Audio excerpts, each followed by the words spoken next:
What's up, guys? It's Ray J back with another video. And in this one, I want to break down what's happening with SPY, Tesla, and the overall markets. I want to talk about some very important sales data that came out for Tesla involving the sales in the US for January and some big news involving Tesla moving forward. Then I'll talk about the share price. Just know that I am not a financial planner, so take nothing I say as financial advice. And also, if you guys can, please check out my Moomoo link. If you deposit $100, you're guaranteed 5 free stocks. If you deposit $2,000, you're guaranteed 30 in total, and the offer ends very soon at the end of March. Anyways, as far as the market's going, just looking at Tesla, guys, we are making lower highs in terms of this trend. I mentioned to you all that Tesla has been forming a bearish wedge so far. I did mention this in my video from yesterday. We were hoping that Tesla would see a small push, but there was some negative news that came out that has slowed this down a bit. We were not able to hold above 390. We just barely touched it, only to come back down. And now we're watching to see if we could try to reclaim 386 or not. If we can't, we're going to be at risk of potentially retesting 380 to eventually back down towards 374. So I'll talk more about these levels in just a couple of minutes, but I want to talk about some very important data. We have Roland, who came out and tweeted these very important statistics about Tesla. For the USA, it's estimated there's about 49,000 Tesla sales, at least for the month of January. That's about a 4.3% market share in the US. Not bad whatsoever, and it's very important to remember this. Another thing that's worth mentioning is the fact that the market share is about 46 basis points or 12% above the 3-month trailing average of 3.8%. It's the second best January ever, but compared to last year, the sales are a little bit low. They're down about 10%, and the last 3 months are down about 2.9% compared to what we saw during the August to October period. And year to date, we're down about 10% as well. So is it a surprise, guys? Well, it's very possible that a lot of people are waiting for the Model Y refresh. And there's not really much we could say about this because typically you do see a bit of a decrease in January sales compared to December. So that's what's worth mentioning. I would not say the sales are too bad. It's still the second best January of all time for Tesla. And it's too early to say anything about Tesla sales because, yes, maybe January is a little bit lackluster, but things could definitely explode once we get the Model Y refresh. And I'm sure Tesla will offset this in a lot more ways. So I'm not really too worried about this. I'm sure Tesla will be fine over time. It's too early in the year to make too many claims about this year. Even though January was a little bit lackluster, Tesla will be fine for the longer term. I also want to mention that when we look at their sales for like 2025, I know this is like a little hard to see, but this bar right here kind of like compares previous months to it. This is not too bad of a year or too bad of a month. Still pretty decent overall.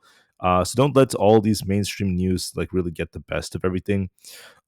Typically, what you see is during the first month, a little bit lackluster, but typically around like February and then March, things get a little stronger towards the end of the quarter.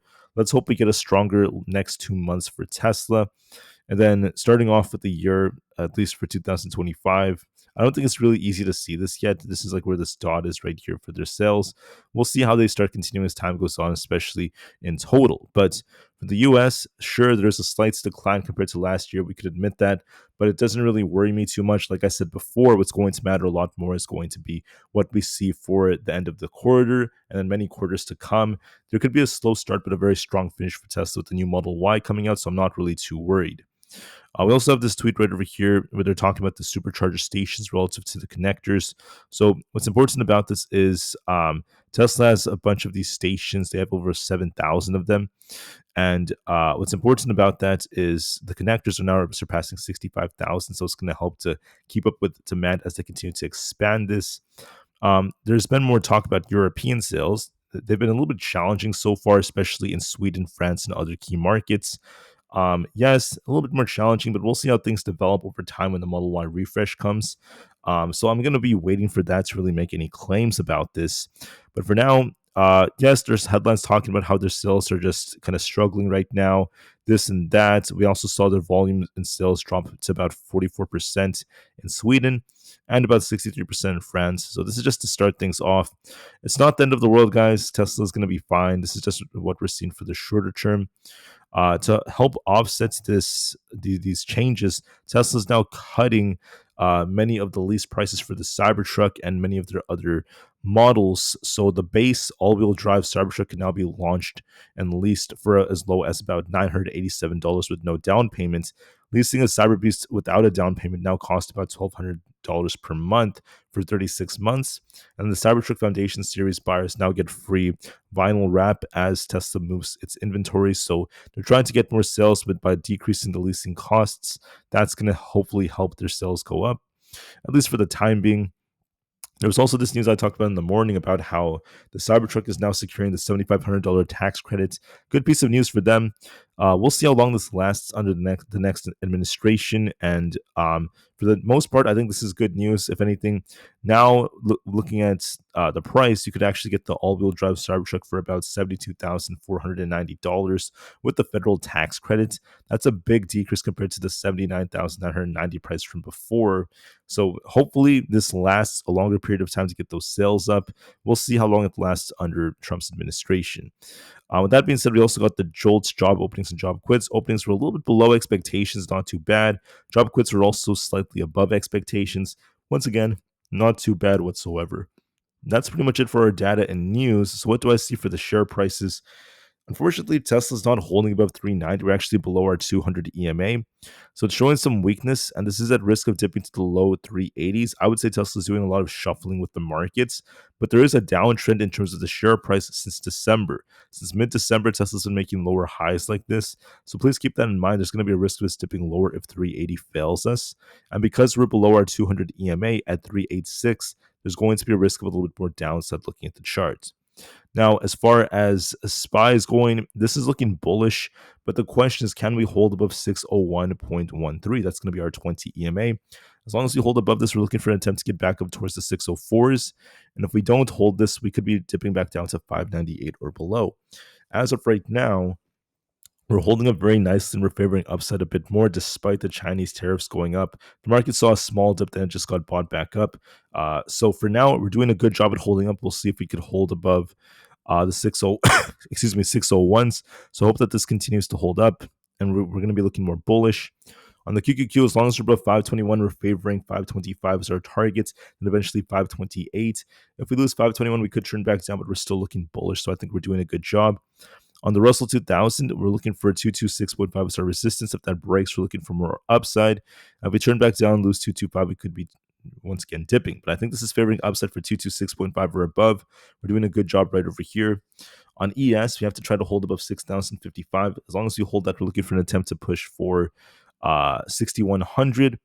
If we don't hold 60.65 or 60.50, we could be turning back down to 60.36 or below. But as long as we're above 60.50, we favor upside, and we could be looking for 60.80, then eventually 6100 is our targets. NQ looks more bullish. As long as we don't end up losing 21,600, we're favoring a push towards this imbalance at 21,750. So I see a lot of potential in this nonetheless. Bitcoin could be pushing for essentially 101,000, so I see potential in that. For Nvda, we're trying to rebound, so this is now outperforming. Despite the bad news that came out, I thought this would dip close to like 115 before it tries to rebound. We actually dipped about 116 before we saw some buyers defend it, and now we're pushing for the 120s. So we'll see if we can get back above 120 to start pushing for 121.8. If we break both of those, we remain bullish. As of right now, we're shuffling near 120 on Nvda, so it's very flat for now. So we'll see how this develops, especially after AMD's earnings later today. For Apple, we look a bit more bullish, looking for essentially 233 as our target. As long as we don't end up losing 228, we could attempt a rebound. So I think it might be pushing closer to about 233. For a few more, we have AMD trying to be bullish. We want to see if this could get back above 118. If that breaks, we're looking for essentially the 120 area. For ARM, we look bullish. As long as we don't lose 156, we're looking for an attempt for 162. On Coinbase, we look a bit more bullish. We'll see if we can break past 288 to remain bullish.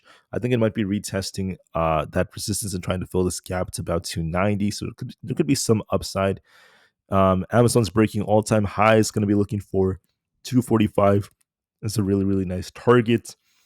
On Meta, we're looking for essentially 710 as a nice target, looking bullish. Microsoft needs to break and hold above 413. As long as we're above that, I'm looking for like 415 as a target. And then Google looks more bullish. As long as we're above resistance, we could try to be pushing for essentially 208 or above. So I see upside potential in this as well. With that being said, guys, Tesla is a little bit lackluster, just below the 386 200 EMA. We'll see if we try to reclaim that or not. But I see a lot of shuffling right now. We might be dipping closer to the lower 380s, and we'll see if we get a bounce or not. So give this the time it needs. With that being said, I thank you all so much for listening. So have a good day. Just know that Tesla is just shuffling, showing a little bit of weakness, and it could be dipping to the lower 380s unless we try to reclaim 386 to try to see a bounce to 390. But for now, we're still looking a little bit lackluster because of what the sales data is telling us and because of some negative headlines.